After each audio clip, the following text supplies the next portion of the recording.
Hello बच्चों, I am Rashmi, your maths teacher. तो इस वीडियो से हम स्टार्ट कर रहे हैं मिसलेनियस एक्सरसाइज का क्वेश्चन नंबर 16। अब क्वेश्चन आप अच्छे से समझना, क्योंकि सॉल्यूशन के तो वही तरीके हैं जो फॉर्मूले हमें पता है, लेकिन क्वेश्चन पूछने के तरीके अब थोड़े डिफरेंट हो जाएंगे। तो अपना दिमाग लगा करके सोच समझ के विजुअलाइज करके आपको क्वेश्चन को सॉल्व करना है। तो देखो, क्वेश्चन नंबर 16 क्या कह रहा है? Find the direction in which a straight line must be drawn through the point -1, 2। तो आपको एक स्ट्रेट लाइन है, उसका डायरेक्शन बताना है। पहला पॉइंट आपको ये कह रहा है कि वो जो लाइन है, क्योंकि डायरेक्शन तो तभी बताओगे ना जब एक लाइन बनेगी, तो वो जो लाइन है वो -1, 2 से पास हो रही है। तो हम रफ फिगर बना रहे कि भाई इस लाइन का हमें डायरेक्शन बताना है जो इस पॉइंट से तो पास हो रही है। पहली कंडीशन हमें ये दी है कि इस पॉइंट से लाइन पास हो रही है, सो दैट फिर इस तरह से पास हो रही है कि it's point of intersection with the line x plus y equal to 4 may be at a distance of 3 unit from this point। तो इसने कहा कि ये लाइन जाती जा रही है और आगे किसी पॉइंट पर जाकर के एक लाइन को एक पॉइंट पे इंटरसेक्ट कर रही है। तो इस पॉइंट पे जहां पर ये इंटरसेक्ट करी, उस लाइन की इक्वेशन क्या है? x plus y equal to 4। और इस पॉइंट पे लेट की ये इंटरसेक्ट करी, ये हमने a लिया, ये हमने b लिया। तो a से b तक की डिस्टेंस जो है वो आपको यहाँ पर 3 यूनिट दी हुई है। तब आप यहाँ पे क्या करो, अब लाइन ने क्या क्या कंडीशन दी है? पहली ये लाइन कह रही जिसका हमें डायरेक्शन फाइंड करना है, इस लाइन का डायरेक्शन फाइंड करना है। इसने कहा कि मैं -1, 2 से तो पास हो रही हूँ और आगे जाते जाते मैं एक लाइन को एक पॉइंट पर इंटरसेक्ट कर रही हूँ। इस लाइन को मैं क्या कर रही हूँ? एक पॉइंट पर इंटरसेक्ट कर रही हूँ और उस पॉइंट से मेरी जो डिस्टेंस है, उस पॉइंट से इस ए पॉइंट की जो डिस्टेंस है वो कितनी है? 3 यूनिट है। तो लेट की यहाँ पे जो इंटरसेक्ट करे ना वो पॉइंट यहाँ पे h, k है। ये h, k पॉइंट इस लाइन का भी है, इस लाइन का भी है, क्योंकि जहां पर भी लाइन इंटरसेक्ट करती है वो कॉमन पॉइंट होता है, वो दोनों लाइन का होता है। इंटरसेक्टिंग लाइन का ऐसे ही होता है ना, हमने अभी कितने सारे क्वेश्चन किए। अब आपको यहाँ पे बताना है भाई इस लाइन का यहाँ पे डायरेक्शन क्या होगा। तो डायरेक्शन का मतलब होता है यहाँ पे स्लोप फाइंड करना। स्लोप होगा तभी तो बताओगे। ये हमारा बेस है, अब इसके साथ ये इतनी झुकी हुई है तो ये 30 डिग्री का एंगल बना रही है, तो आप बता दोगे कि भाई ये इसका स्लोप है। ऐसे है तो 90 डिग्री का एंगल है, स्लोप है। ऐसे है तो इतना स्लोप है, इतना स्लोप है। तो हम एंगल की फॉर्म में बता सकते हैं या स्लोप की फॉर्म में कि ये इसका स्लोप जितना होगा, 1 होगा, 2 होगा, 3 होगा, जितना भी स्लोप होगा उसके अकॉर्डिंग हम यहाँ पे बता देंगे। तो स्लोप हम लेकर कैसे आएंगे? तो हमारे पास स्लोप फाइंड करने के क्या क्या फॉर्मूले थे? m equal to ten theta था, m इक्वल टू मेरा y2 minus y1 upon x2 minus x1 में मेरा स्लोप का फॉर्मूला था, ये भी फॉर्मूला था। तो ये वाला फॉर्मूला तो हम नहीं लगा सकते क्योंकि दोनों के बीच में आपको एंगल कोई भी नहीं गिवन है। यहाँ पे ये वाला एंगल आपको कहीं पे गिवन है? नहीं गिवन है ना। और ये एंगल वैसे भी आपका किसके साथ होता है? एक्स एक्सिस के साथ होता है। और यहां पर भी हम ये वाला फॉर्मूला नहीं लगा सकते क्योंकि हमारे पास एक ही पॉइंट है, दूसरा पॉइंट है ही नहीं। तो दूसरे पॉइंट को तो हमने लेट कर लिया कि भैया दोनों पॉइंट इस पॉइंट पे इंटरसेक्ट कर रहे हैं। तो अभी आप m के लिए, क्योंकि हमें दो कोऑर्डिनेट यहाँ पे पता है, तो हम ये वाला फॉर्मूला यहाँ पर लगा सकते हैं। थीटा तो हम नहीं लगा सकते, ना निकाल के ला सकते हैं, लेकिन हम दोनों लाइन का इंटरसेक्टिंग पॉइंट यहाँ पर फाइंड कर लेंगे। अगर मैं h और k की वैल्यू को यहाँ पे फाइंड कर लेती हूँ तो मैं यहाँ पे ये वाला फॉर्मूला लगा सकती हूँ। तो अब यहाँ पे देखो, सब सीधा से सीधा आपके दिमाग में होना चाहिए कि भाई दो वेरिएबल की वैल्यू चाहिए तो दो इक्वेशन होनी चाहिए। ये सिंपल तरीका होता है। एक वेरिएबल की वैल्यू निकालनी, एक इक्वेशन चाहिए। दो वेरिएबल की वैल्यू निकालनी है तो दो इक्वेशन यहाँ पे चाहिए। तो h और k की वैल्यू निकालने के लिए मुझे यहाँ पे दो इक्वेशन बनानी पड़ेगी। तो दो इक्वेशन कैसे बनाएंगे? आप यहाँ पे देखो, मैंने अभी आपको कहा ये जो h, k पॉइंट है वो इस लाइन का भी है, क्योंकि इस लाइन के ऊपर वो पॉइंट है, तो इसको वो सेटिस्फाई करेगा। तो आप इसके अंदर पुट कर लो। तो एक इक्वेशन में यहां से आ जाएगी x इक्वल टू एच रख दिया, y की जगह k रख दिया, इक्वल टू 4। ये मेरी एक इक्वेशन तो मुझे यहाँ पे मिल गई। दिमाग में फंडा क्लियर है भाई? दो इक्वेशन बनानी है तो यहीं से कहीं से बनेगी ना।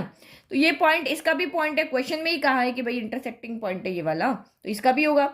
फिर दूसरी चीज आपको क्वेश्चन में क्या दी हुई कि a से b तक की जो डिस्टेंस है वो कितनी है? 3 यूनिट है। तो भाई हमें डिस्टेंस का फॉर्मूला भी आता है। ये डिस्टेंस क्या हो गया? 3 रख दिया, under root of x2 minus x1 का स्क्वायर। तो इसको आप अगर यहाँ पे इसको आप x1 y1, इसको x2 y2 ले लो, तो ये h -1, तो ये h प्लस 1 का स्क्वायर हो गया, और यहाँ पे k -2 का क्या हो गया? स्क्वायर हो गया। तो मैं अगर इन दोनों इक्वेशन को सॉल्व करती हूँ, दो इक्वेशन बन गई ना मेरी, एक ही बन गई, एक ही बन गई। इन दोनों को अगर मैं सॉल्व करती हूँ तो मुझे यहाँ पे क्या मिल जाएगी? h और k की वैल्यू मिल जाएगी। h, k की वैल्यू मिलते ही हम यहाँ पे पुट कर देंगे, ये वाला फॉर्मूला लगा के सॉल्व कर देंगे, और हम यहाँ पे इस लाइन का क्या कर देंगे? स्लोप बता देंगे। स्लोप का ही तो फॉर्मूला हमारा यहाँ पे। ठीक है, ईजी हो गया। चलो अब सॉल्व करते हैं। ठीक है, तो जो समझाया सारा कुछ मैंने फेयर कर दिया। अब हम इसको यहाँ पे सॉल्व करते हैं। पहली इक्वेशन ये हो गई, दूसरी इक्वेशन हमारी यहां से बनेगी। तो ये तो पूरी सॉल्व है, इसको हम यहाँ पे और सॉल्व कर लेते हैं। तो या फिर आप यहाँ पे क्या कर सकते हो? सीधा का सीधा सब्स्टिट्यूशन मेथड लगा सकते हो। यहां से किसी भी एक वेरिएबल की वैल्यू निकाल के आप सीधा का सीधा यहाँ पे रख दो, तो और इजीली हमारी इक्वेशन जो है वो किसी एक वेरिएबल में आ जाएगी, उससे एक वैल्यू आ जाएगी, उसमें रख के हम दूसरे निकाल देंगे। तो मैं यहाँ पे यही करती हूँ, यहाँ से मैं क्या करती हूँ, k की वैल्यू निकाल लेती हूँ। यहाँ से k कितना हो जाएगा मेरा 4 माइनस का h हो जाएगा। तो बस अब ये वाली वैल्यू उठा के और आप यहाँ पे रख दो, ये मेरी k की वैल्यू आ गई ना यहाँ से, अब ये k की वैल्यू उठा के आप यहाँ पे रख दो, तो हम और इजीली इसको सॉल्व कर लेंगे। तो रूट को हटाने के लिए मैंने यहाँ पे दोनों साइड में सिर्फ क्या किया, स्क्वायर कर दिया, तो ये 3 9 हो गया, यहाँ रूट हट के ये बच गया। अब इस k की जगह मैं वैल्यू रख दूँ ताकि मेरी यहाँ पे इजीली सॉल्व होके एक वेरिएबल में वैल्यू हो जाए। तो ये मैंने रखा 4 माइनस एच माइनस का 2 हो गया। तो अब ये यहाँ पे कितना हो गया, ये हो गया आपका 2 माइनस का h हो गया। तो बस अब इसको स्क्वायर को सॉल्व कर लेते हैं। 9 इक्वल टू h प्लस 1 का स्क्वायर प्लस 4 में से 2 गया तो 2 माइनस h का ये होल स्क्वायर हो गया। अब इसको ओपन करो, देखो पूरी इक्वेशन 1 वेरिएबल में हो गई। तो ये a प्लस बी का होल स्क्वायर, तो h स्क्वायर प्लस 1 स्क्वायर 1 हो गया, प्लस आपका यहाँ पर 2h हो गया, फिर 2 का स्क्वायर यहाँ पे 4 हो गया, फिर h का स्क्वायर आपका h का स्क्वायर ही रह गया, और माइनस का 2ab, तो ये आपका यहाँ पर 4h हो गया। अब देखो कुछ यहाँ पे कैंसिल तो हो नहीं रहा, तो ये 9 को भी हम यहाँ पे इधर भेज देते ताकि सॉल्व हो जाए। तो h square plus h square, ये आपका यहाँ पर हो गया 2h स्क्वायर, फिर 4h में से आपका 2h गया तो माइनस का 2h बच गया, फिर 4 प्लस 1 5 हो गया, लेकिन माइनस का 9 इधर आया तो 9 में से आपका 5 गया तो 4 बचा, लेकिन ये 9 बड़ा है तो ये यहाँ पर माइनस का 4 आ जाएगा। ठीक है, अब और यहाँ पे इजी हो सकता है, यहाँ से हम 2 कॉमन ले सकते हैं, तो कितना बचा, h square minus h minus का 2, तो ये उधर जाके चला जाएगा, 0 हो जाएगा, 0/2 0 हो गया, h square minus h minus 2। तो यहाँ पे हमें h में क्या मिल रही है, क्वाड्रेटिक इक्वेशन मिल रही है, तो ऑब्वियसली यहाँ से h की 2 वैल्यू हमें मिलेगी। तो जब 2 वैल्यू मिलेगी इसको सॉल्व करो, तो 2 वैल्यू हमें कैसे मिलेगी, हमें 2 नंबर ऐसे चाहिए जिनको सब्ट्रैक्ट करने पर तो 1 आए, यानी p माइनस q, तो मेरा यहाँ पर 1 आए, और p into Q, p multiply by q कितना आएगा, a इंटू सी, यानी 2 1 आपका 2 है। तो ये तो सिंपल हो गया, 2 माइनस 1 आपका 1 होता है और 2 1 आपका 2 होता है। तो बस यहाँ पे लिख दो h स्क्वायर माइनस, यहाँ पे कोफिशिएंट 1 है, उसकी जगह मैंने लिखा 2 माइनस 1। अब ये चीजें इतने डीपली में एक्सप्लेन करने की जरूरत नहीं, आपको मिडिल टर्म तो स्प्लिट करने आती है।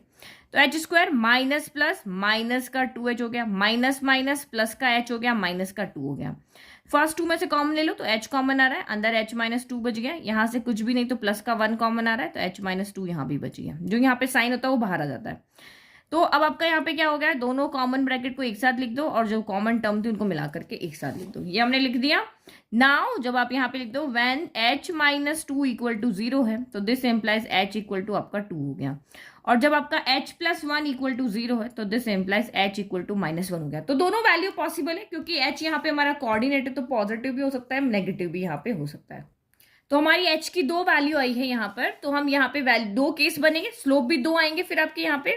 तो फर्स्ट केस लेते हैं व्हेन h इक्वल टू 2 है, तो यहाँ पे k कितना हो जाएगा, तो k इक्वल टू 4 माइनस, यहाँ पे क्या हो गया, 4 माइनस 2 कितना हो जाएगा, 2 हो जाएगा। तो एक कोऑर्डिनेट हमें जो b मिला है वो h की जगह 2 मिला, और y की जगह भी आपका यहाँ पे 2 मिला।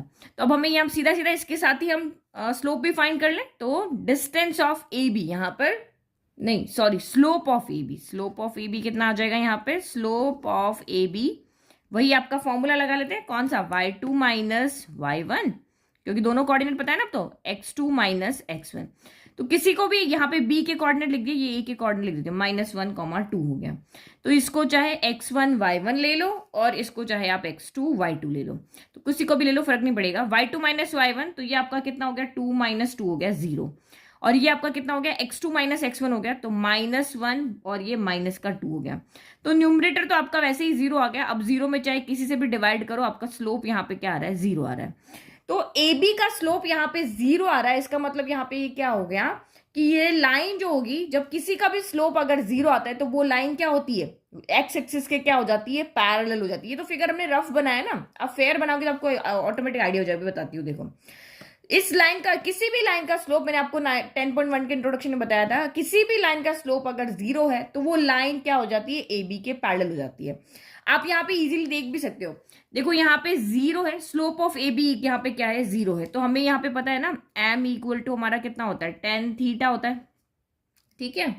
तो इसका m वैल्यू कितनी आ रही है, 0 आ रही है, तो tan के कौन से एंगल पे वैल्यू आपकी 0 होती है, तो tan 0 0 होता है, ये tan 0 क्या होता है, tan 0 आपका 0 होता है ना, मतलब ये एक्स, ये जो एंगल होता है क्या होता है, वो एक्स एक्सिस के साथ जो एंगल बन रहा होता है वही तो आपका थीटा होता है।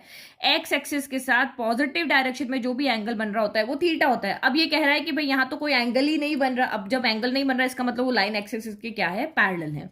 तो यहां से हमने क्या कंक्लूजन निकाला कि ये यहाँ पर क्योंकि हमारा वैल्यू स्लोप 0 आ रहा है, तो ये जो हमारी लाइन है L1, ये ए बी के, यानी कि ये जो लाइन है वो किसके पैरेलल है, कौन सी एक्सिस के, एक्स एक्सिस के। ये हमने इंट्रोडक्शन में पढ़ा हुआ है। दूसरा केस देखते हैं, जब h हमारा -1 के इक्वल है तो अब k कितना आ जाएगा, यहाँ पर 4 - h है ना, h की जगह -1 रख दिया, तो ये आपका माइनस माइनस प्लस हो गया, तो 4 + 1 आपका यहाँ पर कितना हो गया, 5 हो गया। अब अगेन आप इस लाइन का स्लोप फाइंड करो, जब हमारा h -1 है और k यहाँ पर हमारा 5 है, तो स्लोप ऑफ ए बी यहाँ पे फिर वही फॉर्मूला y2 - y1। तो अब ये जो हमारा b पॉइंट है वो हमारा -1,5 हो गया, और a पॉइंट वही हमारा -1,2 है। तो आप यहाँ पे देखो इस पॉइंट से भी आपका यहाँ पता चल रहा है y कोऑर्डिनेट सेम है ना, इसका मतलब यहाँ पे क्या हो जाएगी, लाइन x एक्सिस के पैरेलल हो जाएगी। यहाँ पे x कोऑर्डिनेट सेम है ना, तो लाइन आपकी यहाँ पे क्या हो जाएगी, y एक्सिस के पैरेलल हो जाएगी। तो अब यहाँ पे स्लोप लिखो y2 - y1, तो किसी को भी इसको ले लो, y2 - 1 तो 2 - 3 हो गया, और ये -1 -1 हो गया, तो ये आपका 0 हो गया। 2 - 5 अपॉन यहाँ पे कितना हो गया, वह -1 + 1 हो गया ना, +1 हो गया, तो -1 + 1 क्या हो गया, 0 हो गया, चाहे ऊपर कुछ भी हो। तो ये आपका यहाँ पे क्या होता है, इन्फिनिटी आता है, अनडिफाइंड है। किसी भी नंबर में 0 से डिवाइड करने का मतलब क्या, यहाँ पे क्या हो गया, अनडिफाइंड आ गया। तो वही आप इसी से स्लोप बना सकते हो भाई, यहाँ पे आपका स्लोप कितना आ रहा है, अनडिफाइंड आ रहा है, इन्फिनिटी आ रहा है ना, अनडिफाइंड। तो tan m = tan थीटा होता है, तो tan में कौन सी वैल्यू पे आपको अनडिफाइंड मिलता है, तो tan 90 पे मिलता है, यानी कि tan 90 डिग्री पे मिलता है। तो tan 90 डिग्री पे लाइन क्या होगी, y एक्सिस के पैरेलल नहीं होगी, होगी ना। तो यहाँ पे लाइन ए बी क्या हो जाएगी, यहाँ पे y एक्सिस के पैरेलल हो जाएगी। ठीक है, तो यहां हमें दो तरह की लाइन मिलेगी। पहली लाइन हमें यहाँ पे मिलेगी क्योंकि हमारे कोऑर्डिनेट 2 आ रहे हैं, तो कोऑर्डिनेट 2 आने की वजह से पहली लाइन जो मिलेगी वो हमें एक्स एक्सिस के पैरेलल मिलेगी, और दूसरी लाइन जो मिलेगी वो हमें यहाँ पे वाई एक्सिस के पैरेलल मिलेगी। वाई एक्सिस के पैरेलल कैसी हो जाएगी, ऐसी हो जाएगी। तो ये देखो, ये यहाँ पे एक्स की वैल्यू सेम रह रही है, -1 तो -1 आपका यहाँ पे है। अब इसके ऊपर चाहे वाई की वैल्यू बार बार चेंज होती रहे, लेकिन एक्स तो हमारा सेम ही है ना, तो ये यहाँ पे मिलेगी। और इस कंडीशन में क्योंकि ये लाइन देखो यहाँ पे इसके साथ 90 डिग्री का एंगल बना रही है, और एक्स एक्सिस की अगर हम यहाँ पे बात करते हैं तो देखो यहाँ y का कोऑर्डिनेट सेम है, यहाँ पे देखो y 2 है, ये भी 2 है, तो मतलब लाइन सिर्फ इस 2 से पास हो रही है, एक्स की वैल्यू बार बार चेंज होती जा रही है। तो ये लाइन इस लाइन के साथ कौन सा एंगल बना रही है, 0 एंगल बना रही है ना। तो बस यही चीज समझने की बात थी जो मैंने आपको यहाँ पे समझा दी। तो ये हमें आंसर, जो फाइनल आंसर देना था वो यही देना था कि भाई ये 0 आ रहा है, तो इसका मतलब यहाँ पे अगर 0 है तो इसका स्लोप 0 है, मतलब 10 की वैल्यू वहां पे क्या होगी, 0 होगी। तो आप यहाँ पे सीधा देख सकते हो, या फिर तो कि स्लोप अगर किसी का भी 0 होता है तो वो लाइन एक्स एक्सिस के पैरेलल होती है, और किसी भी लाइन का स्लोप अगर अनडिफाइंड आ रहा है तो वो लाइन वाई एक्सिस के पैरेलल होगी। ये मैंने आपको 10.1 के इंट्रोडक्शन में बहुत अच्छे से समझाया था। नाउ नेक्स्ट क्वेश्चन देखो।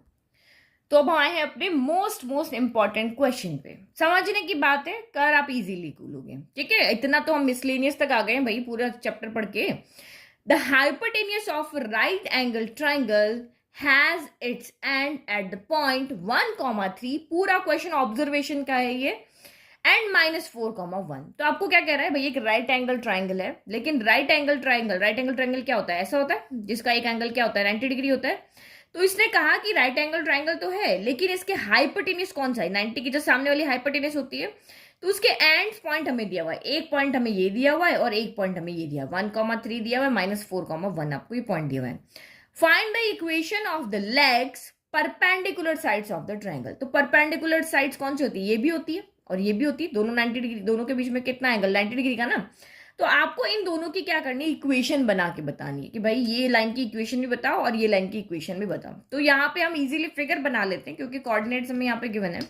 तो अगर मैं यहाँ पे पॉइंट लेती हूँ 1 3 चाहिए ना, तो ये x1 ले लिया, ये 2 ले लिया मैंने, ये 3 ले लिया, और यहाँ पे भी वैल्यू ले लेते हैं हम 1 2 3 4 तक ले लेते हैं। और यहाँ पे x की वैल्यू नेगेटिव तो है नहीं, और y की वैल्यू नेगेटिव है यहाँ पर, नहीं y की कोई वैल्यू नेगेटिव नहीं है। पहला पॉइंट देखो, x1 है y3 है, तो ये पॉइंट मुझे मिल गया यहाँ पर, ठीक है। ये पॉइंट मेरा x1 है y3 है। फिर आपका x -4 है, तो 1 2 3 4, ये -4 है, और y आपका यहाँ पर 1 है, तो y 1 है तो ओनली एक स्टेप ही चलना है, ये पॉइंट में मिल गया। अब इसने बोला इन दोनों को ज्वाइन करने से क्या मिल रही है हमें, हाइपोटेनियस मिल रही है। तो भाई इन दोनों को हम ज्वाइन कर देते हैं, ये हमारी मिल गई हमें हाइपोटेनियस। अब इन दोनों के यहाँ पे परपेंडिकुलर जो होगा, क्योंकि राइट एंगल ट्राइंगल बनाना है भाई, तो राइट एंगल ट्राइंगल बनाना है तो इस पॉइंट से तो आपकी स्ट्रेट लाइन ही बनेगी और इतनी भी ज्यादा नहीं बनेगी जो इस लाइन को ज्वाइन करते हुए बने। तो ये हमने यहाँ पे क्या कर दिया, एक राइट एंगल ट्राइंगल यहाँ पे बना दिया। ठीक है, ये राइट एंगल ट्राइंगल बन गया। तो कोऑर्डिनेट हमें जब यहाँ पे दिए हुए, देखो कहीं कहीं पे आपको फिक्स फिगर बनाना पड़ेगा, एक्यूरेट फिगर बनाना पड़ेगा, और कहीं कहीं पे आपका ऐसे ही काम चल जाएगा। ठीक है, तो ये हमारा ट्राइंगल बन गया। अगर आपके दिमाग में आ रहा हो कि मैम आपने ट्राइंगल इधर क्यों बनाया, इधर क्यों नहीं बनाया, यहाँ पे भी तो ट्राइंगल बन सकता था, ये वाला ट्राइंगल, पॉसिबल ट्राइंगल तो यहाँ पे बहुत सारे हैं, लेकिन जो बुक के पीछे आंसर दिया हुआ ना वो ओनली इसी ट्राइंगल का दिया। बट मैं आपको दोनों केस में बताती हूँ। अगर ये ट्राइंगल हाइपोटेनस के उस तरफ बन रहा है तो हमारी क्या लाइन की इक्वेशन आएगी, और इस तरफ बन रहा है तो क्या लाइन की इक्वेशन आएगी। तो आप यहाँ पे देखो, ठीक है, तो आपको अगर एग्जाम में क्वेश्चन आता है तो हमें बुक का आंसर वहां पे मैच नहीं करना होता, हमें अपना आंसर बताना होता है। जो पॉसिबल आंसर होगा वही आपका राइट होगा। तो दो ट्राइंगल यहाँ पे बन रहे हैं, एक आपका यहाँ पे ए बी सी बन रहा है और एक ए डी बी बन रहा है। तो आप यहाँ पे देखो, जैसे हमें जब इंटरसेप्ट दिए होते थे भाई, आपको कहते थे कि ये आपकी लाइन, ये एक आपकी लाइन है, ये आपकी इक्वेशन है x/2 plus y/4 equal to 1 है। तो आप यहाँ पे इजीली एक लाइन इस तरह से ड्रॉ कर देते थे और आप कहते थे कि भाई ये y के साथ 4 का इंटरसेप्ट है तो ये पॉइंट आपका यहाँ पे 0,4 होगा, ये पॉइंट x का इंटरसेप्ट 2 है तो यहाँ पे 2,0 होगा। तो जब हमें लाइन की इक्वेशन दी हुई होती थी तो हम कोऑर्डिनेट्स यहाँ पे लिख देते थे। तो आप यहाँ पे देखो, जो गिवन कोऑर्डिनेट्स हमें है, जो यहाँ पे एक्सिस है उसके अकॉर्डिंग देखो, मैं सी के कोऑर्डिनेट भी लिख सकती हूँ, मैं डी के कोऑर्डिनेट भी लिख सकती हूँ। क्यों? क्योंकि राइट एंगल ट्राइंगल है, हमें पता है राइट एंगल ट्राइंगल में ये लाइन जो होगी वो बिल्कुल एक्स एक्सिस के पैरेलल होगी, ये लाइन आपकी बिल्कुल वाई यहाँ पे वाई एक्सिस के पैरेलल होगी। क्यों? क्योंकि यहाँ पे देखो हमें 90 डिग्री का एंगल रखना है, तो ये जो पॉइंट है 1 बिल्कुल आपकी यहाँ इस पॉइंट से, ये जो पॉइंट 1 है ना बिल्कुल इसके आपके एक्सिस के पैरेलल आप यहाँ पर लाइन ड्रॉ करोगे। फिर यहाँ पे जो वाई एक्सिस का पॉइंट, यहाँ पे पॉइंट कौन सा आपका वाई वाला 3 है ना, तो बिल्कुल आप यहाँ पे वाई के पैरेलल यहाँ पे लाइन ड्रॉ करोगे, तभी तो राइट एंगल ट्राइंगल यहाँ पे बनेगा। ठीक है, तो सी के कोऑर्डिनेट आपके यहाँ पे क्या हो जाएंगे, तो आप यहाँ से यहाँ तक कितना चले हो, सी के लिए 1 चले हो, तो देखो इसका भी 1 है, ये भी 1 चला है, हम भी यहाँ से यहाँ तक 1 चले। और y के लिए हम कितना चले, यहां से यहां तक y के लिए हम ऊपर कितना चले, तो वो भी हम यहाँ पे कितना चले, 1 चले, तो ये 1 1 हो गया। तो देखो इसका भी x और इसका भी x सेम है। अब आप डी वाला कोऑर्डिनेट यहाँ पे लिख कर बताओ। तो आप सबसे पहले यहां से यहां तक कितना चले, तो यहां से यहां तक हम -4 चले, तो ये -4 हो गया। और ऊपर कितना चले, तो यहां से यहां तक हम 3 स्टेप चले, तो ये आपका यहाँ पे 3 हो गया। तो ये कोऑर्डिनेट हम यहाँ पे इजीली लिख पाएंगे। तो यही तरीका है इसको सिंपली सॉल्व करने का। अगर आप वेरिएबल को लेकर इसके सॉल्व करोगे तो क्वेश्चन बहुत लेंदी हो जाएगा, और यही तरीका सही है, क्योंकि जब हम यहाँ पे कोऑर्डिनेट लिख पा रहे हैं तो हम उसी मेथड से करें ना, हम कॉम्प्लिकेटेड मेथड में जाए क्यों, इजीली हम यहाँ पे कोऑर्डिनेट लिख पा रहे हैं, तो आप यही वाला मेथड करो। आप h, k लेकर के करोगे, फिर आप उसको यहाँ से यहाँ तक डिस्टेंस निकालोगे, फिर यहाँ क्योंकि 2 वेरिएबल है तो 2 इक्वेशन बनानी पड़ेगी, फिर डिस्टेंस निकाल के उसको इक्वेट करके फिर कुछ करके आप सॉल्व करोगे, पाइथागोरस थ्योरम लगाओगे, तो बहुत ज्यादा वो लेंथी क्वेश्चन हो जाएगा। तो हम यहाँ पे सिंपली हम कोऑर्डिनेट लिख पा रहे हैं तो हमने वही लिख दिया। बट अब हम यहाँ पे क्या करें कि हम इनकी इक्वेशन बना के लेकर आए, क्योंकि मेन काम हमारा इक्वेशन बनाने का है। तो 2 कोऑर्डिनेट आपको यहाँ पे पता है, हमें बीसी की इक्वेशन चाहिए, हमें एसी की इक्वेशन चाहिए। तो जब आपको 2 कोऑर्डिनेट यहाँ पे पता है तो आप यहाँ पे स्लोप वाला जो आप जो 2 पॉइंट वाला फॉर्मूला है वो लगा के आप इक्वेशन बना लो, तो इजीली बना लेंगे। ठीक है, तो ये मैंने यहाँ पे फॉर्मूला लिख दिया। अगर आप यहाँ पे फॉर्मूला नहीं भी लिखते हो तो आप अपनी ऑब्जर्वेशन से आप इजीली इक्वेशन लिख सकते हो कि ये लाइन अगर एक्स एक्सिस के पैरेलल है तो y की वैल्यू हमेशा सेम रहेगी और x की वैल्यू बार बार चेंज होती रहेगी। तो y की वैल्यू यहाँ पे क्या है, 1 है, ये 1 है, तो इसकी इक्वेशन देखना आप y इक्वल टू 1 ही आएगी। और ये वाली जो लाइन है वो y एक्सिस के पैरेलल है तो इसका x का कोफिशिएंट सेम रहेगा। तो देखना इस लाइन की जो AC इक्वेशन है, इसकी लाइन की इक्वेशन x इक्वल टू यहाँ पे 1 आएगी। आप कैलकुलेट करोगे ना तब भी यही आएगी, आप ऑब्जर्वेशन करके भी डायरेक्ट लिख सकते हो। तो किसी को भी x1 y1 ले लो, किसी को भी x2 y2 यहाँ पे ले लो। तो मैं ये जो पहला कोऑर्डिनेट इसको x1 y1 ले लेती हूँ और ये मेरा यहाँ पर x2 y2 हो गया। मैं एक का फाइंड करके बता रही हूँ, दूसरे केस का जो है इस वाले ट्राइंगल का मैं आपको ऑब्जर्वेशन से लिख दूंगी। तो y माइनस y1, तो y1 कितना आपका यहाँ पर 1 है, तो ये y माइनस y1 हो गया। फिर y2 माइनस y1, तो ये आपका देखो 1 माइनस 1 कितना हो गया, 0 हो गया ना। जब आपका यहाँ पे y कोऑर्डिनेट सेम है तो वैसे ही यहाँ पे 0 हो जाएगा। फिर ये कितना हो गया, x2 माइनस x1, तो 1 माइनस माइनस का 4, तो ये आपका यहाँ पे 1 प्लस 4 हो गया। और x माइनस x1, तो x माइनस, और ये माइनस का 4 है तो ये x प्लस यहाँ पे क्या हो जाएगा, 4 हो जाएगा। लेकिन ये तो आपका 0 हो गया ना, ये 0 हो गया तो बस ये सारा के सारे यहाँ पे राइट क्या हो गया, 0 हो गया। 0 में किसी से भी डिवाइड करो 0, और ये सारी की सारी टर्म यहाँ पे क्या हो गई, 0 हो गई। तो y माइनस 1 इक्वल टू क्या हो गया, 0 हो गया। देखो इक्वेशन की लाइन में आपको क्या मिली है, y इक्वल टू क्या मिली, 1 ही मिली ना, ये देखो ये मिली है, मैंने आपको पहले ही बता दिया। और इसकी आप देखना x इक्वल टू 1 मिलेगी। तो इक्वेशन ऑफ लाइन, तो आप इसको सीधा भी वहां पर लिख सकते हो, ठीक है, एग्जाम में। तो यही फॉर्मूला है हमारा। अब ये हमारा x1, अच्छा यहाँ पे ये x2 y2 ना, इनको हम x1 y1 कर देते हैं, ऊपर वाली को, ये 1,3 को। तो रखो अब यहाँ पे y माइनस y1, तो y माइनस यहाँ पे मैंने क्या ले लिया है, यहाँ पर 3, ठीक है। फिर आपका y2 माइनस y1 हो गया, तो ये आपका 1 माइनस 3 हो गया, डिवाइडेड बाय 1 माइनस 1 हो जाएगा। तो ये 1 माइनस 3 डिवाइडेड बाय 1 माइनस 1, और ये x माइनस का 1 हो गया। तो अब ये डिनोमिनेटर आपका यहाँ पे 0 हो रहा है भाई, 0 किसी भी नंबर में 0 से यहाँ डिवाइड करोगे तो क्या हो जाएगा, अनडिफाइंड टर्म हो जाएगी ना, तो हम इसको उधर ले जाते, तो हमें, क्योंकि हमें तो इक्वेशन बनानी है। तो y माइनस 3 हो गया into 1 minus 1, 0 upon 3 minus 1 minus का 2 हो गया, तो इक्वल टू x माइनस 1 हो गया। तो ये टर्म अब आपकी सारी 0 हो गई, तो x माइनस 1 इक्वल टू 0 आ रहा है। तो this implies equation of line क्या हो जाएगी, x इक्वल टू 1 हो जाएगी। सिंपल हो गया। ये देखो यहाँ पे लाइन x इक्वल टू 1 जो आपकी लाइन है, ये वाली लाइन जो आपकी यहाँ पर है, ये वाली x इक्वल टू 1 वाली लाइन क्या होगी, y एक्सिस के पैरेलल होगी, और ये कितना डिग्री का एंगल बनाती है यहाँ पे, 90 डिग्री का। तो इसका स्लोप यहाँ पे क्या आएगा, 0 आएगा ना, बस वही बात यहाँ पे होगी। तो ये हमारा स्लोप यहाँ पे क्या आ रहा है, सॉरी स्लोप 0 नहीं, अनडिफाइंड आएगा। तो स्लोप तो आपका, ये स्लोप का ही तो फॉर्मूला है, तो स्लोप आपका अनडिफाइंड ही तो आ रहा है यहाँ से। 0 अपॉन क्या आ रहा था यहाँ पे, -2 अपॉन 0 आ रहा था। तो किसी भी नंबर में 0 से डिवाइड करते हो तो अनडिफाइंड टर्म ही तो आती है। तो इसका मतलब यहाँ से आपको साफ दिख रहा है कि लाइन जो होगी y एक्सिस की क्या होगी, पैरेलल होगी, और इसकी इक्वेशन x इक्वल टू यहाँ पे क्या हो जाएगी, 1 हो जाएगी। सेम अगर मुझे यहाँ पे ट्राइंगल ABD के अंदर निकालना है यहाँ पर, तो आप यहाँ पे देखो, इसका -4 है, -4 है, एक्स कॉफिशिएंट यहाँ पे सेम है, तो ये लाइन आपकी जो y एक्सिस के पैरेलल है वो लाइन क्या हो जाएगी, x इक्वल टू कितनी हो जाएगी, -4 हो जाएगी। यहाँ पे सीधा लिख दे, ठीक है। ये y एक्स इक्वल टू -4 हो गई। और यहाँ पे अगर AD की इक्वेशन लिखे तो देखो इनका x कॉफिशिएंट सेम है ना, मतलब ये लाइन आपकी यहाँ पे क्या है, सॉरी y कॉफिशिएंट सेम है, तो ये लाइन x एक्सिस के क्या है, पैरेलल, तो इसकी इक्वेशन क्या हो जाएगी, यहाँ पर y इक्वल टू 3 हो जाएगी। तो ये x इक्वल टू -4 और y इक्वल टू 3, तो ये हमने यहाँ पे इक्वेशन लिख दी। पीछे अगर आप आंसर देखोगे तो ओनली यही आंसर दिया हुआ है, लेकिन पॉसिबल आंसर इसके 2 बन सकते हैं, तो दोनों आप यहाँ पे लिख सकते हो। नाउ नेक्स्ट देखो, तो क्वेश्चन नंबर 18, इसमें हमारा कुछ फिजिक्स के जो मिरर इमेज वाला चीज है वो यहाँ पे यूज आने वाली है। Find the image of the point 3,8। तो मैं यहाँ पे एक पॉइंट ले लेती हूँ 3,8। अब इसकी हमें इमेज फाइंड करनी, इमेज फाइंड करनी है किसके, with respect to the line x plus 3y equal to 7। तो ये जो लाइन की इक्वेशन होगी ये इसके लिए मिरर का काम करेगी। इमेज मतलब ये इधर खड़ा है और उसकी इमेज का बनेगी, मिरर के पीछे बनेगी, तो वही चीज यहाँ पर है, ठीक है। तो ये हमारा यहाँ पॉइंट है, ये इसका मिरर है। तो ये मिरर क्या है, हमें लाइन की इक्वेशन की फॉर्म में दिया हुआ है, और ये इसकी इमेज इधर बन रही है Q, जिसके कोऑर्डिनेट, क्योंकि कोऑर्डिनेट है तो कोऑर्डिनेट की इमेज कोऑर्डिनेट की फॉर्म में ही बनेगी। तो ये h, K ले लिया। तो आपको क्या, assuming the line to be a plane mirror, इस लाइन को आप एक प्लेन मिरर इमेज करते, प्लेन मिरर अज्यूम करते हुए इस पॉइंट की यहाँ पर इमेज बताओ। इमेज बताने का मतलब क्या हो गया, h एंड k के हमें यहाँ पे कोऑर्डिनेट्स बताने हैं। तो आपको इस मिरर, जो लाइन आपकी मिरर बनी है ना, उस मिरर के आपको प्रॉपर्टीज पता होनी चाहिए। अगर आपको प्रॉपर्टीज पता होगी तभी आप इसको सॉल्व कर पाओगे।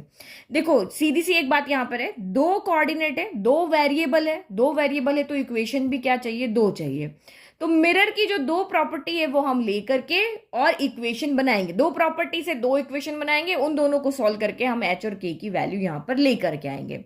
तो पहली प्रॉपर्टी हम यहाँ पे देखते हैं, तो वो प्रॉपर्टी हमारी यहाँ पे क्या होती है कि ये जो लाइन है हमारी यहाँ पे, इसको मैं नेम कर देती हूँ, ये जो लाइन है ना इसको मैं यहाँ पे नेम कर देती हूँ, AB लाइन है ये, ठीक है। तो ये AB लाइन हमारा क्या है, मिरर है। अब ये पॉइंट की इमेज यहाँ पे बन रही है, तो ये जो हमारा पॉइंट है इस मिरर से जितने डिस्टेंस पे होगा इसकी इमेज भी उतनी ही डिस्टेंस पे होगी। एक प्रॉपर्टी हमारी ये होती है ना कि ये जो आप जिसका भी ऑब्जेक्ट का यहाँ पे इमेज देख रहे हो वो ऑब्जेक्ट की मिरर से इमेज, और यानी कि और यहां से इस मिरर से जो इसकी इमेज बन रही है उन दोनों के बीच की डिस्टेंस क्या होगी, सेम होगी। तो अगर मैं यहाँ पे कोई पॉइंट मिरर पे ले लेती हूँ R, तो ये R जो होगा वो इस लाइन का यहाँ पर क्या होगा, मिड पॉइंट होगा, क्योंकि P से R की डिस्टेंस R से Q की डिस्टेंस यहाँ पे क्या होगी, इक्वल होगी, ठीक है। ये प्रॉपर्टी तो हमें यहाँ पे पता है कि ये जो आपका ऑब्जेक्ट है उसकी डिस्टेंस और जो आपकी इमेज है उसकी डिस्टेंस मिरर से सेम होती है। तो इसका मतलब R यहाँ पे क्या हो गया, PQ का मिड पॉइंट हो गया। R क्या हो गया, PQ का मिड पॉइंट हो गया, और P भी कोऑर्डिनेट की फॉर्म में, Q भी कोऑर्डिनेट की फॉर्म में। तो हमें R के कोऑर्डिनेट फाइंड करने आते हैं, x1 plus x2/2, y1 plus y2/2। तो ये मिरर की प्रॉपर्टी से हम पहली इक्वेशन यहाँ पर लेकर आएंगे। ठीक है, तो गिवन सारा लिख लिया भैया। आंसर लिखने का तरीका भी तो पता होना चाहिए, डायरेक्ट थोड़े ना लिखेंगे फुल मार्क्स मिल जाएंगे। ये हमारा फॉर्मूला है, इसको x1 y1 ले लो, इसको आप x2 y2 ले लो, तो ये क्या हो जाएगा x1 plus x2 by two, तो 3 प्लस h बाई टू हो गया। तो ये r के कोऑर्डिनेट हमें यहाँ पे मिल गए, एक इक्वेशन बना रहे ना हम तो। और ये 8 प्लस k बाई टू हो गया। अभी हम कुछ भी नहीं सोच रहे, जो मिरर की प्रॉपर्टीज है हम उसके अकॉर्डिंग यहाँ पे देख रहे हैं। पहली प्रॉपर्टी के अकॉर्डिंग हमने ये चीज निकाली है। अब दूसरी चीज यहाँ पे देखो आप कि हमें तो यहाँ पे कोई इक्वेशन तो मिली नहीं, हमें तो पॉइंट मिल गया। क्योंकि मैंने अभी आपको कहा कि एच और के को फाइंड करने के लिए मुझे दो इक्वेशन चाहिए, बट मुझे तो यहाँ पे इक्वेशन कहाँ मिली, मुझे तो मिरर की प्रॉपर्टी से ये कोऑर्डिनेट्स मिल गए, मुझे तो इक्वेशन चाहिए ना सॉल्व करने के लिए। तो आप एक और चीज यहाँ देखो, ये जो कोऑर्डिनेट है वो इस रेड लाइन के ऊपर है, क्योंकि दोनों लाइन जहां पे इंटरसेक्ट कर रही है वो पॉइंट में मिला है। तो ये पॉइंट जो होंगे वो इस लाइन को भी सेटिस्फाई करेंगे। भैया अगर ये पॉइंट मैं इसमें पुट कर देती हूँ, ये जो मैंने कैलकुलेट किए, तो यहां से मुझे एक इक्वेशन मिल जाएगी। क्यों, क्या यहाँ पे देखो, क्योंकि इस रेड लाइन के ऊपर चाहे लाखों पॉइंट हो, वो सारे के सारे पॉइंट इस लाइन की इक्वेशन को सेटिस्फाइड करेंगे। ये जो चीज फैक्ट आपको यहाँ पे पता है।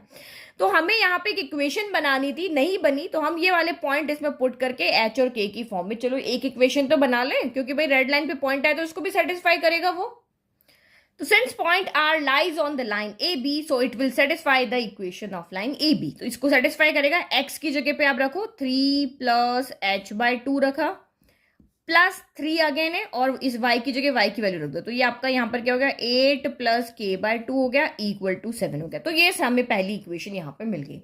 अब दूसरी इक्वेशन एक और चाहिए। तो देखो मिरर की एक और प्रॉपर्टी होती है। देखो फर्स्ट प्रॉपर्टी को हम लेकर के चले थे, लेकिन हमें इक्वेशन नहीं मिली, तो जो थोड़ा बहुत लॉजिक हमें पता था उससे लगा के हमने पहली इक्वेशन बना ली।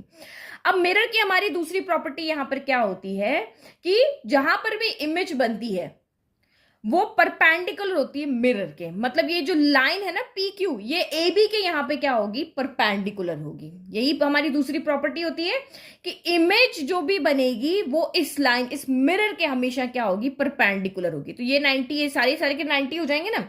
तो इसका मतलब यहाँ पे क्या हो गया कि ये पी क्यू आपका ए बी के परपेंडिकुलर है, ये लाइन इस लाइन के परपेंडिकुलर है। तो परपेंडिकुलर अगर यहाँ पे दो लाइन है तो उनके स्लोप का क्या रिलेशन होता है, m1 इंटू m2 माइनस 1 होता है, यही होता है ना। तो देखो इस लाइन का तो स्लोप हम यहाँ पे फाइंड कर सकते हैं, क्योंकि हमें इसकी इक्वेशन यहाँ पे पता है। तो सब कुछ एच के की फॉर्म में लेना है, अब इसको नहीं देखना है, ये वाली जो हमारी इक्वेशन है इसको नहीं देखना है।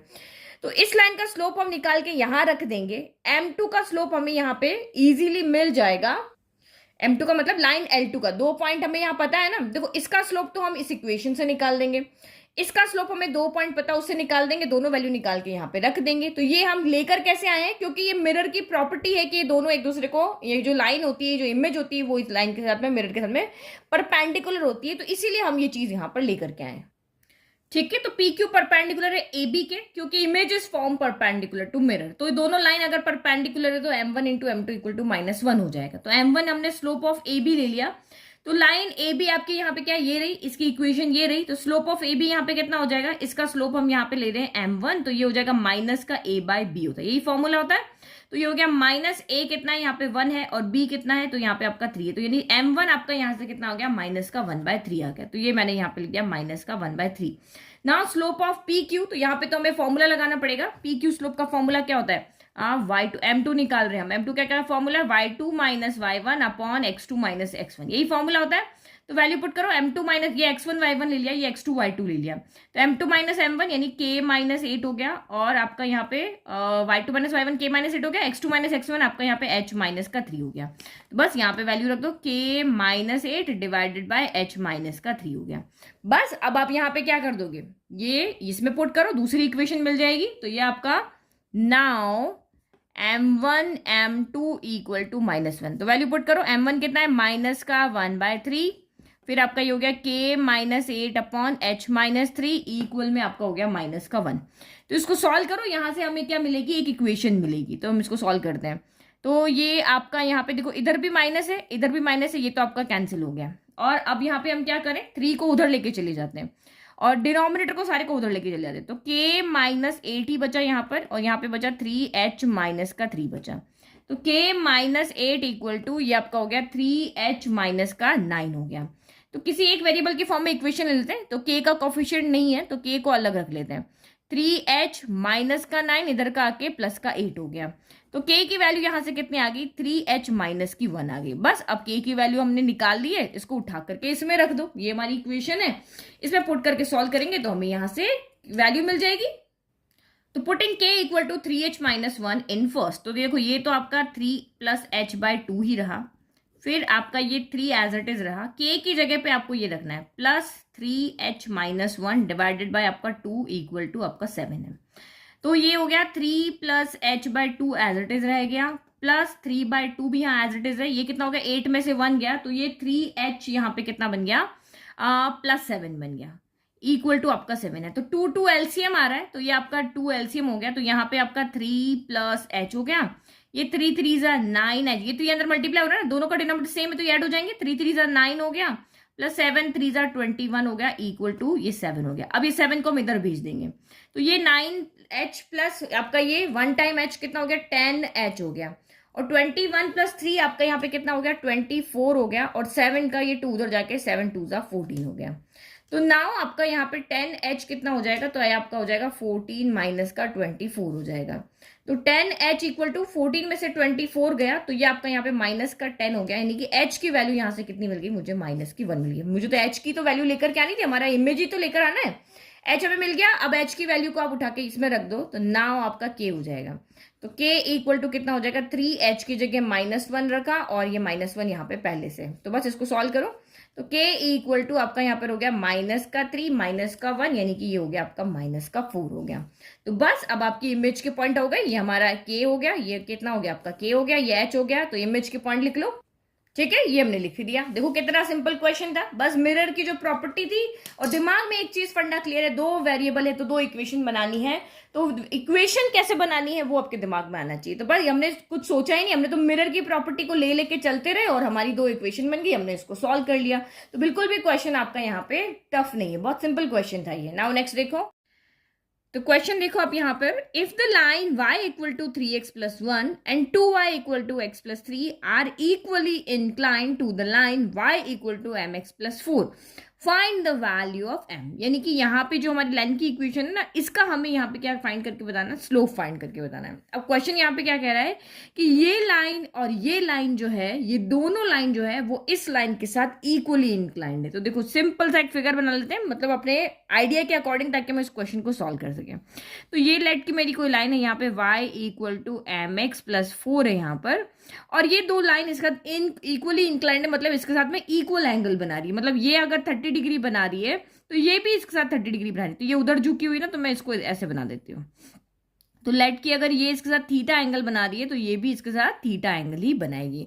अब ये लाइन ये ले लो, ये वाली लाइन ये ले लो, ठीक है। तो ये हमने फिगर बना लिया, एक को लाइन L1 ले लिया, इसको L2 ले लिया, इसको L3 ले लिया। अब हमें फाइंड यहाँ पे क्या करना है, ये जो हमारी लाइन L3 है ना, इसमें हमें m की वैल्यू बतानी है, यानी कि हमें इसका यहाँ पर क्या बताना है, स्लोप बताना है। तो देखो तीनों लाइन की इक्वेशन लिख दी। अब यहाँ पे आपको क्या दिया हुआ है कि जो लाइन L1 एंड L2 है वो इस ग्रीन वाली लाइन के साथ या L3 लाइन के साथ में इक्वली इंक्लाइंड है। अब आप यहाँ पे m की वैल्यू फाइंड करके बताओ। तो भाई m की वैल्यू कैसे निकाल के बताएंगे, जो हमें कंडीशन दी हुई है उसी के अकॉर्डिंग कुछ सोचेंगे, कुछ जुगाड़ लगाएंगे ना। तो आप यहाँ पे देखो, आपको कहा है कि ये जो L3 है वो L1 के साथ इक्वली इंक्लाइंड है, मतलब कि ये यहाँ पे क्या हो गया, थीटा जो हो गया वो हमारे पास फाइंड करने का फॉर्मूला होता है, ये वाला थीटा जो होता है ना। देखो ये एक लाइन है, ये दूसरी लाइन है, ये आपस में एक दूसरे के साथ में थीटा एंगल बना रही है। जब 2 लाइन आपस में एक दूसरे के साथ में कोई भी एक्यूट एंगल बना रही होती है, ठीक है, थीटा हम मोस्टली एक्यूट ही लेते हैं, क्योंकि हमें कोई दिया हुआ ना एक्यूट है ना ऑब्ट्यूज दिया, तो हमने अपनी मर्जी से ले लिया भाई ये एक्यूट एंगल है। तो 2 लाइन के बीच में जब एंगल आपको दिया हुआ होता है, तो हमें पता है उसको फाइंड करने का फॉर्मूला क्या होता है, tan theta equal to modulus of m2 minus m1 upon 1 plus m1 m2 होता है। देखो मैंने आपको हमेशा कहा है कि जब आपको कुछ भी समझ में नहीं आ रहा है ना, तो जो गिवन है वही चीज लेकर आ जाओ, कि भाई 2 लाइन के बीच में एंगल दिया हुआ है, यहाँ भी 2 लाइन के बीच में एंगल दिया है, दोनों एंगल आपके यहाँ पर इक्वल है। L1 L2 के बीच में जो एंगल बन रहा है वो, और L2 L3 के बीच में जो एंगल बन रहा है, L1 L3 और L2 L3 दोनों के बीच में जो एंगल बन रहा है वो आपका यहाँ पे इक्वल है। तो भाई इधर फॉर्मूला लगा लेते हैं, इधर फॉर्मूला लगाते हैं और इक्वल करते हैं, कुछ तो करते हैं, क्योंकि और कोई फॉर्मूला मुझे यहाँ पे दिख नहीं रहा है। तो वही फॉर्मूला हम लगाते हैं भाई, कि इसके अंदर यहाँ लगाएं, इसके अंदर लगाएं, फिर इसको इक्वेट करके देखिए हमारे पास m की वैल्यू आती है नहीं आती है। यही फॉर्मूला होता है हमारे पास में। तो भाई ये वाला, अगर इन 2 लाइन के बीच का स्लोप निकाल रहे हैं, इन 2 लाइन के बीच के अगर हम ये थीटा को कैलकुलेट कर रहे हैं, तो इसका मतलब इसमें इन दोनों का स्लोप हमें चाहिए होगा। फिर इन दोनों का भी स्लोप चाहिए होगा, तो पहले तीनों लाइन का हम यहाँ पे क्या कर लेते हैं, स्लोप लिख लेते हैं। तो बहुत इजी क्वेश्चन हो जाता है। अगर आपको सीधा दिया है ये फाइंड करो, कि आपको सीधा एम फाइंड करने का फॉर्मूला होता तो हम लगा लेते, अब है नहीं तो जो गिवन है वही का यूज कर रहे हैं।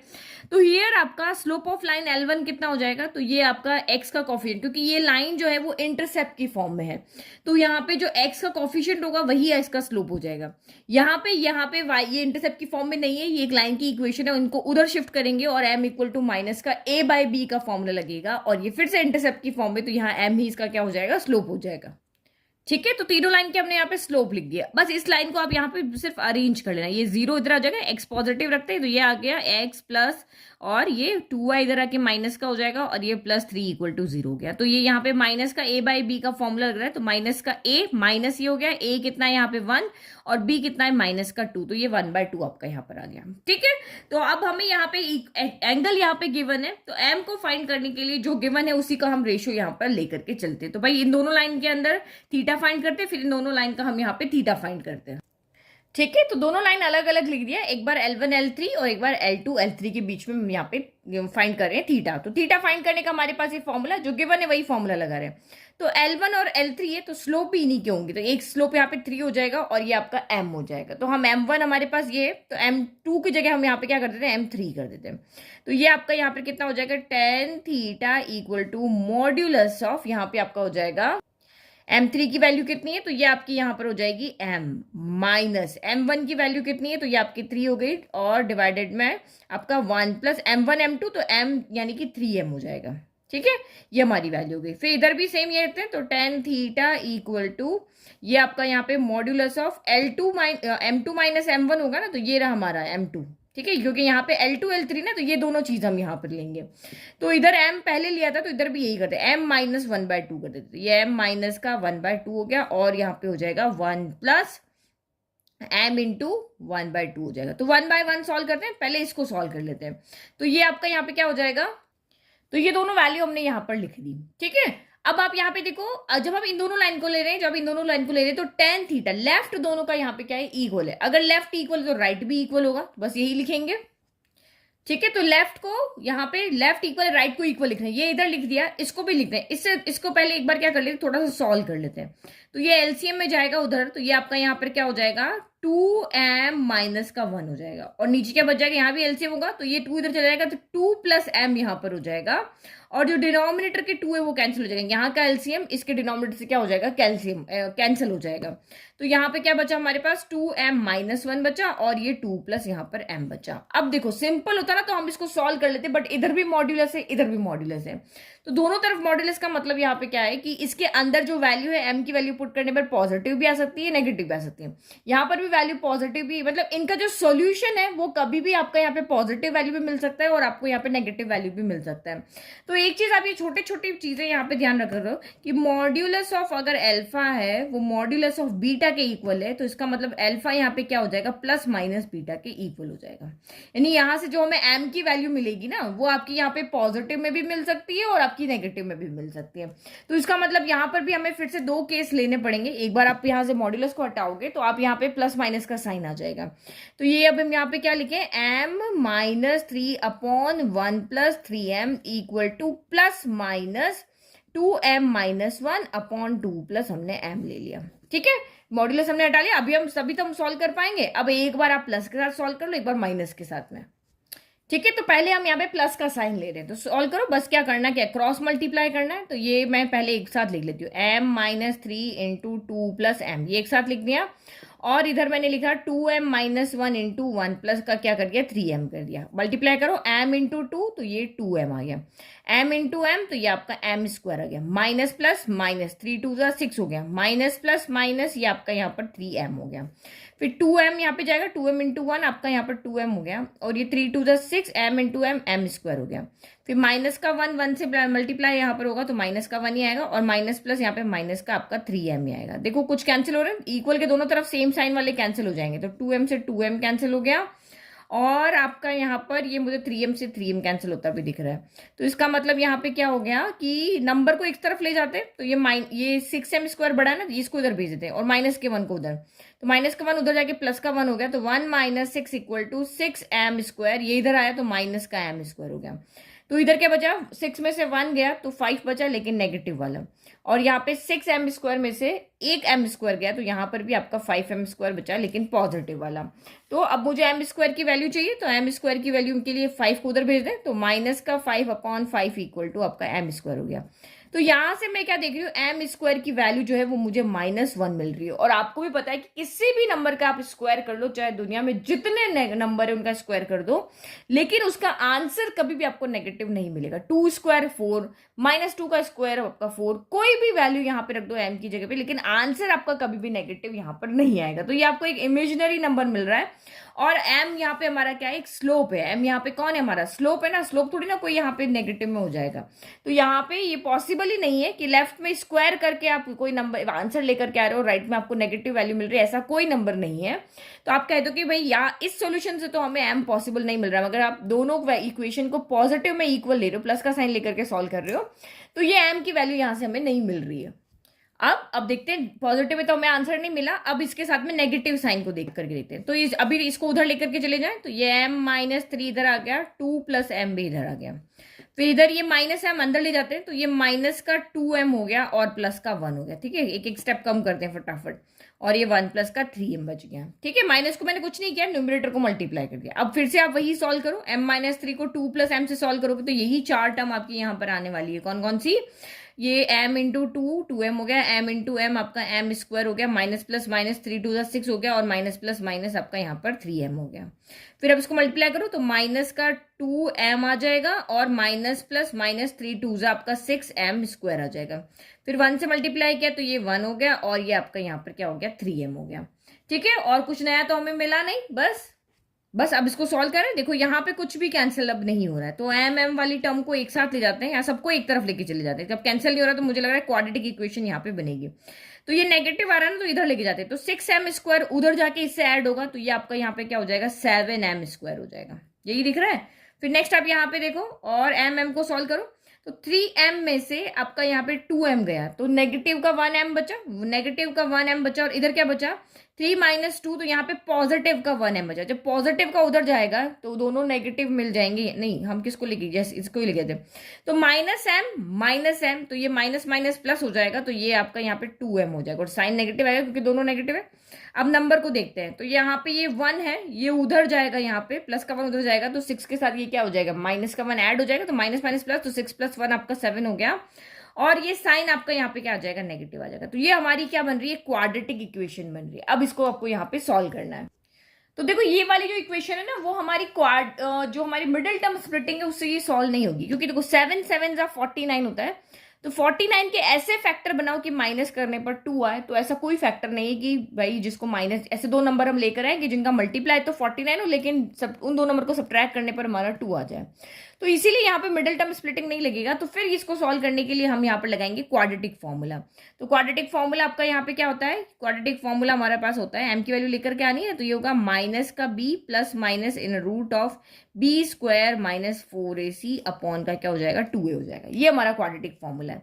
तो बस वैल्यू पुट करो, हमें m की वैल्यू मिल जाएगी, m इक्वल टू माइनस, तो यहाँ पे है ये, और a के माइनस का b, a कितना है यहाँ पे, ये a है, ये आपका b है, और ये आपका c है। तो ये माइनस और ये माइनस मिलके क्या हो जाएंगे, प्लस हो जाएंगे, तो ये आपका यहाँ पर क्या हो जाएगा, ओनली 2 आ जाएगा। फिर आपका यहाँ पे plus minus in root of b², तो -2 का स्क्वायर कितना हो गया आपका 4, -4ac, तो 4 तो ये है, ये a और c कितना 49, तो 49 इंटू आपका यहाँ पे क्या कर दो, 4 कर दो, तो 49 इंटू 4 आपका यहाँ पे हो जाएगा 196 हो जाएगा। ठीक है, और साइन यहाँ पे क्या आ जाएगा, प्लस आ जाएगा। क्यों प्लस क्यों आएगा, क्योंकि ये है ना, देखो एक तो ये फॉर्मूले का माइनस है और एक माइनस इसका है, तो मिलके नहीं हो जाएंगे। और अपॉन में क्या आ जाएगा, 2 है, तो 7 2 2 तो है, ये a कितना 7, तो 14 हो गया। अगर आपको ये नहीं समझ में आ रहा ना, तो आप खुद से एक बार वैल्यू पुट करके इसमें और उसको सॉल्व करके देखना। ये कोई इतनी बड़ी बात नहीं है जिसको आप सॉल्व नहीं कर पाओगे, आराम से इसको सॉल्व कर लोगे। तो m इक्वल टू आपका यहाँ पे 2 हो गया, plus minus in root of 196 + 4 कितना हो गया, 200 हो गया। 196 + 4 कितना हो जाएगा आपका यहाँ पे 200 हो गया। तो 200 को हम यहाँ पे क्या लिख सकते हैं, 100 इंटू यहाँ पे लिख सकते हैं 2, ठीक है, डिवाइड बाय 14। तो 100 के क्या फैक्टर, 100 तो रूट से बाहर आ जाएगा, 110 का स्क्वायर होता है ना, तो ये आपका रूट से बाहर आके क्या हो जाएगा, 10√2 हो जाएगा, डिवाइड बाय आपका यहाँ पे हो गया 14। अब देखो 2 यहाँ से कॉमन आ रहा है तो 2 कॉमन ले लो, तो 2 हमने जब यहाँ से कॉमन लिया तो ऊपर बचा 1 ± 5√2 डिवाइडेड बाय 14 हो गया। तो 2 से 14 कैंसिल हो गया आपका 7 टाइम। तो दिस एम्प्लाइज m आपका यहां से कितना हो गया, 1 ± 5√2 बाय 7 हो गया। तो ये हमारा स्लोप हमें यहां से मिल गया कि ये √2 की वैल्यू आप 1.414 रख के एक बार प्लस करके एक बार माइनस करके इसको सॉल्व करोगे तब भी आपको यहाँ आंसर मिल जाएगा। लेकिन इतना हमें सॉल्व करने की जरूरत नहीं है। जो फाइनल आंसर हमें चाहिए था कि भाई m की वैल्यू फाइंड करके दिखा, वो हमने यहाँ पे फाइंड करके दिखा दी इसको सॉल्व करके। इससे तो आई नहीं, इस बंदे ने तो हमारी हेल्प की नहीं, नॉट पॉसिबल कंडीशन दे दी और यहाँ पे हमें m की वैल्यू मिल गई है। ठीक है, तो ये हो गया हमारा फाइनल सोल्यूशन इस क्वेश्चन का। बहुत सिंपल क्वेश्चन था। देखो सॉल्यूशन लेंथी है, यहाँ पर ये करना है, ये करना है, ये भी करना है, लेकिन देखो आपको कहीं पे भी कोई दिक्कत हुई इसमें कि यार ये नहीं समझ में आया, ऑब्वियस जो गिवन था उसको लेकर के हम चले, भाई तुम्हारे और तुम्हारे बीच में एंगल इक्वल है, तुम्हारे और तुम्हारे बीच में एंगल इक्वल है, तो हम देखते हैं एंगल निकालने का हमारे पास फॉर्मूला क्या होता है। दो लाइन के बीच में एंगल निकालने का ये फॉर्मूला होता है। तो यहाँ भी लगाया, यहाँ भी लगाया, इक्वेट किया और हमारे यहाँ पे एम की वैल्यू आ गई।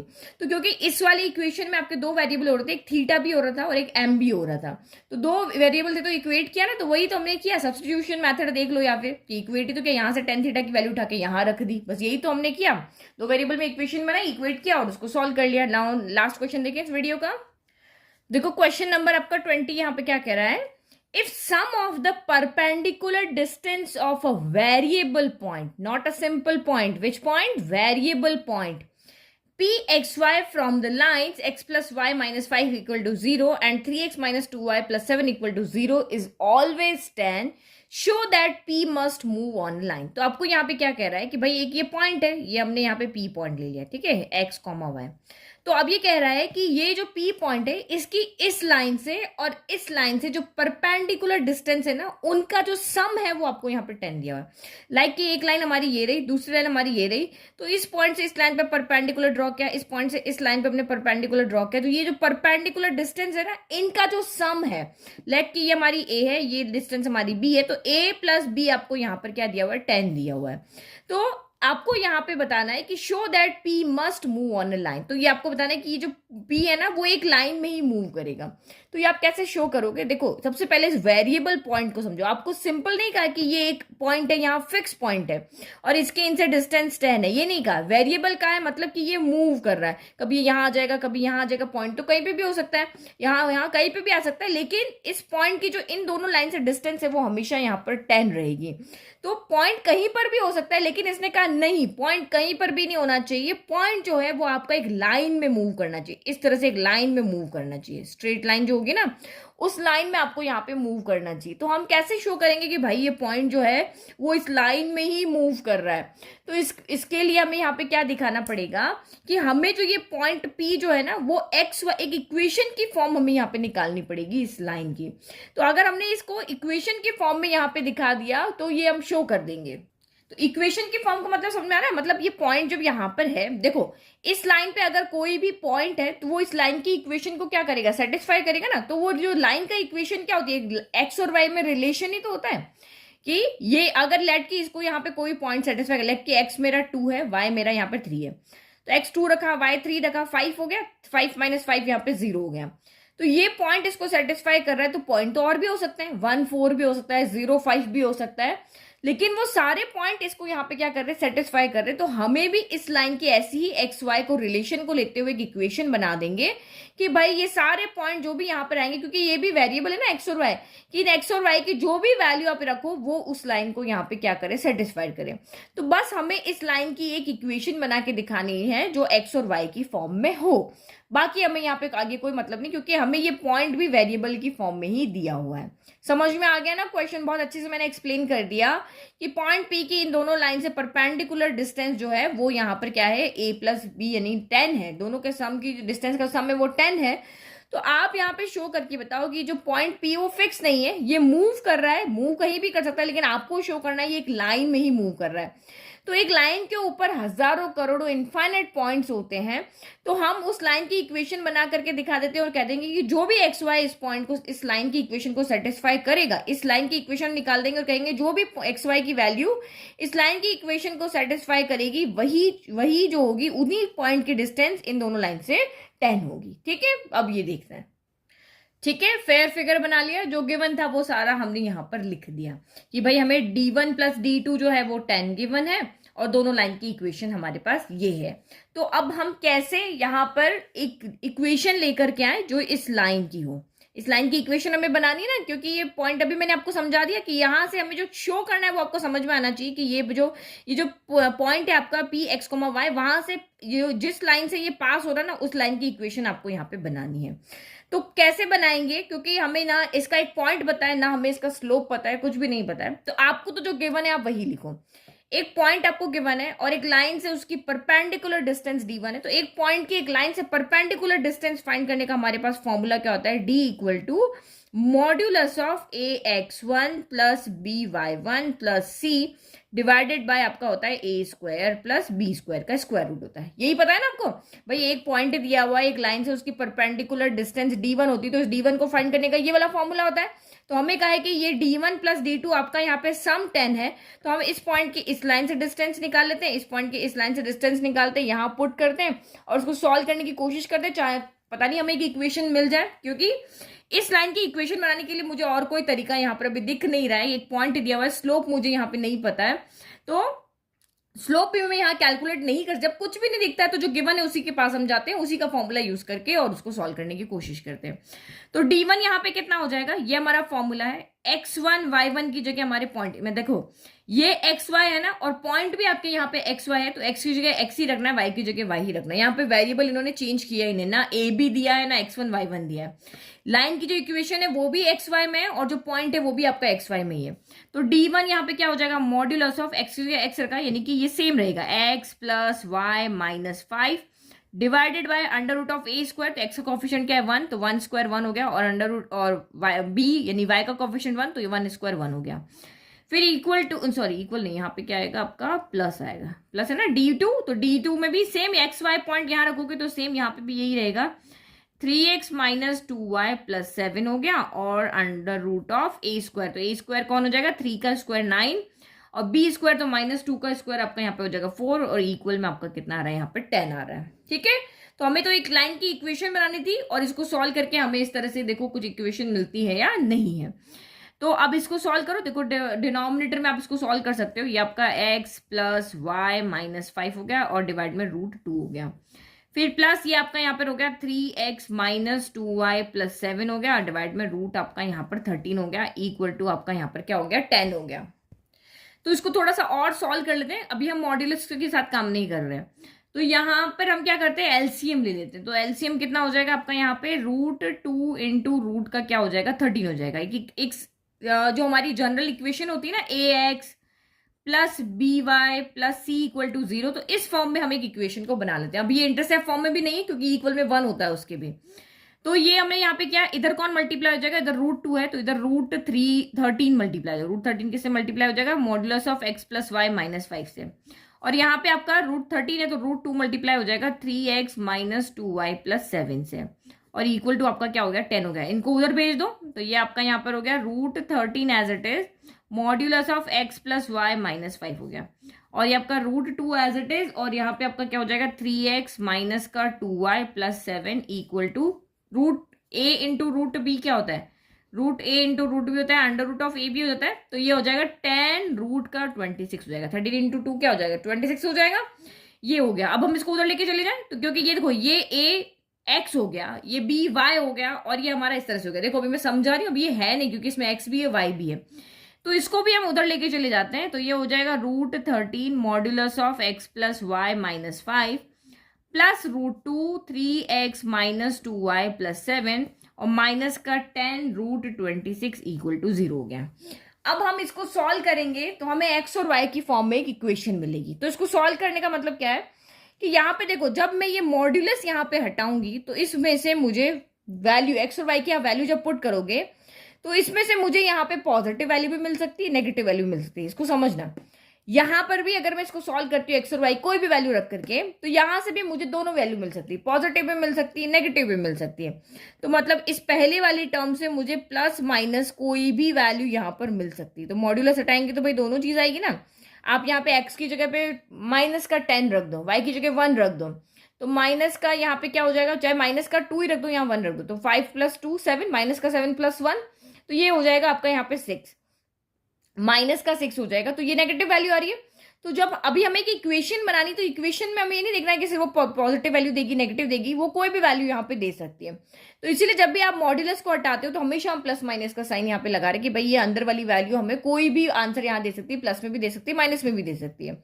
सेम यहाँ पर भी यही होगा। तो इसका जब प्लस माइनस आया तो यहाँ पे आगे तो प्लस ही साइन था ना, तो ये तो सिंपल ही रहा, प्लस प्लस प्लस हो जाएगा, प्लस माइनस माइनस हो जाएगा। सेम यहां से भी आपको दोनों वैल्यू मिल सकती है, तो प्लस माइनस प्लस से सॉल्व होकर यहां पर भी क्या हो जाएगा, प्लस माइनस हो जाएगा, √2 3x माइनस का 2y प्लस 7 हो गया, और माइनस का 10√26 = 0 हो गया। तो अब देखो यहां से हमें इस लाइन की इक्वेशन से हमें कितनी वैल्यू मिल सकती है। देखो यहाँ पे अलग अलग केसेस बन सकते हैं। फर्स्ट केस यहाँ पे देखो, जब दोनों पॉजिटिव हो, पहली वाली टर्म भी पॉजिटिव हो, दूसरी वाली टर्म भी पॉजिटिव हो, तो हमें एक अलग लाइन की इक्वेशन मिलेगी। दूसरा केस हमें यहाँ पे मिल सकता है कि भाई पहली वाली नेगेटिव हो, दूसरी वाली पॉजिटिव हो, यहाँ नेगेटिव हो, ये पॉजिटिव हो, तब हमें लाइन की इक्वेशन अलग मिलेगी। थर्ड कंडीशन हमारे यहाँ पे है कि पहले वाली पॉजिटिव हो लेकिन दूसरी वाली नेगेटिव हो जाए, तो फिर हमें यहाँ पे एक्स और वाई की वैल्यू पुट करने पर ऐसा हो जाए भाई पहली टर्म पॉजिटिव वाली दूसरी नेगेटिव वाली, तो लाइन की इक्वेशन फिर से चेंज हो जाएगी। और फोर्थ कंडीशन है दोनों ही नेगेटिव हो जाए, तब यहां से हमें और अलग इक्वेशन मिलेगी। तो इस एक इक्वेशन से हमें टोटल 4 तरह की इक्वेशन यहाँ पे क्या कर सकते हैं, मिल सकती है। तो मैं एक केस यहाँ पे सॉल्व करके दिखा रही हूँ, बाकी आप यहाँ पे भले सॉल्व करना है, लेकिन एक को सॉल्व करके आप यहाँ पे लिख सकते हो कि भाई हमें एक केस को सॉल्व करके एक लाइन की इक्वेशन मिल रही है, तो बाकी 3 से भी मिलेगी, और वो ये एक्स और वाई के रिलेशन की है, क्योंकि देखो वेरिएबल तो इसमें एक्स और वाई है ना, और हमारे पॉइंट भी क्या है, एक्स और वाई है। तो बस ये सिंपल ही बिना लॉजिक का अजीब सा क्वेश्चन है, बस ये कुछ सॉल्व करना नहीं, बस हमें शो करके दिखाना, और कोई इतना इंपॉर्टेंट भी नहीं है। तो हम यहाँ पे क्या करते हैं, केस 1 ले लेते हैं, जब यहाँ पे क्या हो, हमें दोनों ही वैल्यू पॉजिटिव मिल रही है। मैं सिर्फ इसको सॉल्व कर रही हूँ, आपको भी चाहो तो सबको करो, नहीं तो यहीं पे भी आप आंसर यहाँ पे छोड़ सकते हो। तो मैं तो सिर्फ आपको एक इक्वेशन बनानी इसलिए दिखा रही हूँ। तो ये √13 हो गया, अंदर x + y माइनस का 5 हो गया, फिर यहाँ पे प्लस √2 हो गया, यहाँ पर आपका 3x माइनस 2y प्लस आपका 7 हो गया, और माइनस का 10√26 हो गया = 0। √3 को अंदर लेके जाओगे तो x √13 हो गया, √13 पहले रखेंगे, चलो y रूट आपका यहाँ पर 13 हो गया, और माइनस का 5 रूट आपका यहाँ पर 13 हो गया। फिर यहाँ पे क्या हो जाएगा, 3√2x हो जाएगा, माइनस का 2√2y हो जाएगा, इसको ब्रैकेट को ओपन करना है, प्लस 7√2 यहाँ पे हो जाएगा, और माइनस का 10√26 = 0 हो जाएगा। अब जनरल फॉर्म में लिखना है ना, हमें ये वाली फॉर्म में बनानी है, तो x को कॉमन ले लो, x 2 बार आ रहा है ना, तो ये x कॉमन लिया, तो यहाँ √13 + 3√2 बचा। फिर y कॉमन ले लो, यहाँ से हमने y कॉमन लिया, तो ये आपका √13 माइनस का 2√2 बच गया, और बाकी जो ये नंबर वाली टर्म है उनको एक साथ लिख दो, प्लस का 7√2 माइनस का 10√26 हो गया, और माइनस का 5 रूट आपका यहाँ पर 13 हो गया = 0। तो देखो ये हमारी जनरल फॉर्म हो गई, ax + by प्लस ये पूरा आपका c हो गया। तो ये एक लीनियर इक्वेशन है किसके अंदर, x एंड y के अंदर, ठीक है। तो ये एक लीनियर इक्वेशन है x एंड y के अंदर। तो ये यहाँ पे आप x और y की जगह जो भी पॉइंट यहाँ पे रखोगे, और आप देखोगे कि ये इस इक्वेशन को सेटिस्फाई कर रहे हैं, तो ये पूरी एक लाइन की इक्वेशन है, जो जो पॉइंट इसको सेटिस्फाई करेंगे वो इस पॉइंट के ऊपर यहाँ पर आ जाएंगे। बस सिंपली यही तो दिखाना था। तो भाई जब हमने पहले केस को सॉल्व किया तब हमें एक लीनियर इक्वेशन मिली, तो आप दूसरे को सॉल्व करो, तीसरे को करो, चौथे को करो, सब में आपको इसी तरह से एक लीनियर इक्वेशन मिलेगी। वो लीनियर इक्वेशन उस लाइन की इक्वेशन मिलेगी जो यहाँ पे ये पॉइंट उसको क्या करने होंगे, सेटिस्फाई करेंगे। अभी वेरिएबल की फॉर्म में तो एक्स वाई आ ही रहे ना यहाँ पर। तो बस ये सिंपल सा क्वेश्चन था आपका, कुछ ज्यादा दिमाग लगाने वाला नहीं था। जो क्वेश्चन में दिया था वो फॉर्मूला लगाया और एक लीनियर इक्वेशन हमने यहाँ पे दिखा दी। बस आपको कहा था कि पॉइंट आपका वेरिएबल है, मतलब ये फिक्स नहीं है, ये मूव करेगा, तो मूव एक ही डायरेक्शन में, एक लाइन की डायरेक्शन में करना चाहिए। तो बस उस लाइन की इक्वेशन यहाँ पे निकाल के दिखानी थी जो कि एक्स और वाई की फॉर्म में हो। तो भाई हमने डिस्टेंस का फॉर्मूला लगा दिया और यहाँ पे हमने इसको सॉल्व करके दिखा दिया, और यहाँ पे हमारी 4 केसेस बन रहे, 4 तरह की लाइन की इक्वेशन हमें यहाँ पे मिल सकती है जिसमें ये पॉइंट आपको मूव कर सकता है। तो ये हो गया हमारे सारे क्वेश्चन। अब बचे हुए 4 क्वेश्चन हम लास्ट वीडियो में करके और नेक्स्ट चैप्टर 15 स्टार्ट करेंगे। ओके, तो अब तक आप मेरे चैनल को लाइक शेयर सब्सक्राइब और बेल आइकन को प्रेस करना ना भूलें। Thank you.